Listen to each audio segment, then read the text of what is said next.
कई बार हमारी ज़िंदगी है असफलता की तरफ चलती रहती है, लेकिन लाख प्रयत्न करने के बावजूद भी हम सफल नहीं हो पाते हैं। आपकी हथेली में ऐसे कौन से योग छिपे हैं जो आपको सफलतम सोपान प्राप्त कराते हैं? आपकी ही हथेली में एक योग होता है जिसको हम कहते हैं त्रिकोण योग। अगर आपकी हथेली में 3 त्रिकोण बने हैं, दोनों हाथों में, अगर आप ध्यान से देखें, ख़ास तौर से महिलाओं के लेफ्ट हैंड में और पुरुषों के सीधे हाथ में, राइट हैंड में, अगर त्रिकोण बने हैं, कोई भी कोण एक खंडित ना होता हो, ये योग जब भी आपकी हथेली में विद्यमान होगा, चाहे आप 20 साल के हैं, 30 साल के हैं, 50 साल के हैं, जब भी आपकी हथेली में ये योग आएगा तो कहीं ना कहीं एक बड़ी तरक्की आपको हासिल होगी, एक बड़ा मुकाम आपको उस वक्त में प्राप्त होगा। ये तरक्की कारक योग वैसे बहुत लोगों के हाथ में होता है और बहुत के हाथ में नहीं भी होता। ऐसे ही आपकी हथेली में होते हैं 3 क्रॉस आपकी हथेली में बनना, यानी कि 3 एक तरह से जिसको हम गुणा का चिन्ह कहते हैं, त्रिगुणक के निशान। तो ये भी आपको एक बड़ी तरक्की दिलाते हैं। तो ज़रूरी नहीं कि जो ग्रह आपको नेगेटिव लगते हैं वो आपको नेगेटिव ही फल दें। क्यों? उस ग्रह का बल कैसा है, उस ग्रह की डिग्री कैसी है, वह ग्रह स्वराशि का है, मित्र राशि के साथ बैठा है, वहाँ का कारक की पोजीशन क्या है, गोचर की स्थिति क्या है, महादशा की स्थिति क्या है, ये सारी चीज़ें जन्म पत्रिका में बखूबी इंसान को समझनी पड़ती हैं। उसके बाद वो किसी भी नेगेटिव ग्रह से डरे, अर्थात बिल्कुल ना डरे, घबराने की आवश्यकता नहीं है।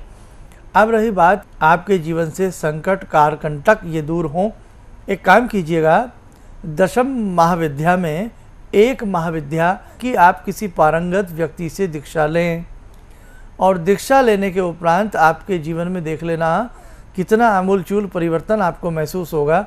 आपके जीवन के जितने भी दुख हैं वो समस्त दुख ईश्वर की कृपा से, उस भवानी की शक्ति की कृपा से दूर हो जाएंगे।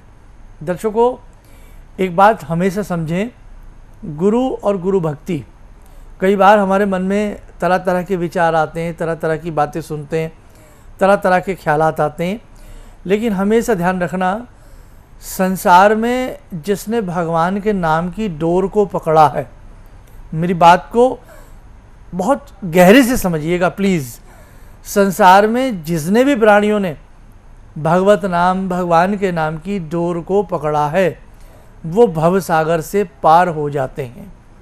डूबते वही हैं जो भगवान को भगवान न मान करके खुद को खुदा कहने लगते हैं।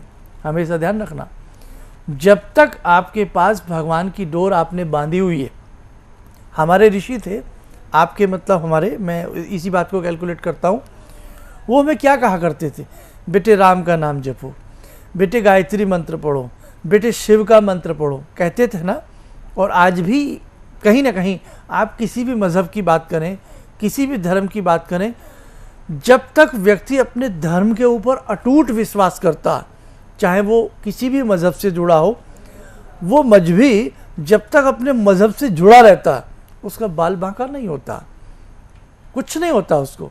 और जब मजहबी अपने मज़हब को छोड़ देता और वो स्वयं अपना एक मज़हब बना बैठता, तो कहीं ना कहीं इस संसार के तूफान में सफ़ीना ऐसे व्यक्ति की डूब जाती है।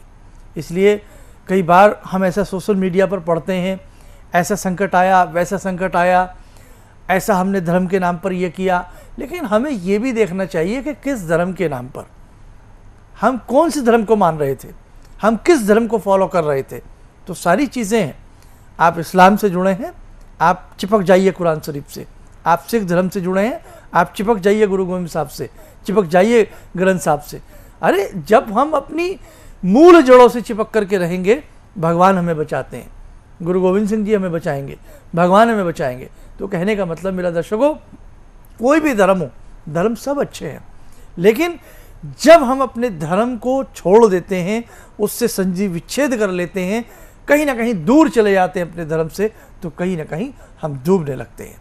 इसलिए हमेशा अपने धर्म की डोर को हमें मजबूती से पकड़ करके रखना है, भगवान हमें पार ज़रूर ले जाएंगे।